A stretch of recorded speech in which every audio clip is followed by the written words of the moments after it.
കാരണം ഇത് പരിഹരിക്കാനുള്ള പൊളിറ്റിക്കൽ എഞ്ചിനീയറിംഗ് ഇവിടുത്തെ ഒരു രാഷ്ട്രീയ പാർട്ടിയും ഉപയോഗിക്കുന്നില്ല, അതിനെപ്പറ്റി ആലോചിക്കുന്നില്ല, ചിന്തിച്ചിട്ട് പോലുമില്ല.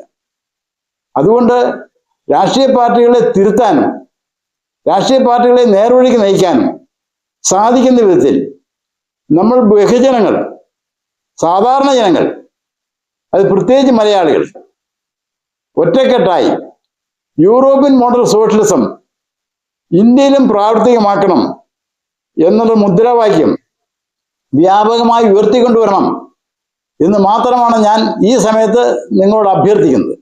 നിങ്ങളുടെ ആദ്യത്തെ ഒരു സംരംഭമാണ്, ആദ്യത്തെ ദിവസത്തെ തുടക്കമാണ്. ഈ തുടക്കത്തിൽ തന്നെ ഞങ്ങളുടെ ലക്ഷ്യം, നമ്മുടെ ലക്ഷ്യം നിങ്ങളോട് ഉറപ്പിച്ച് പറയുകയാണ്. ഞങ്ങൾക്ക് മറ്റ് യാതൊരുവിധ ഹിഡൻ അജണ്ടകളും ഇല്ല. സമ്പൽ സമൃദ്ധമായ കേരളവും ഇന്ത്യയുമാണ് ഞങ്ങളുടെ ആത്യന്തികമായ ലക്ഷ്യം.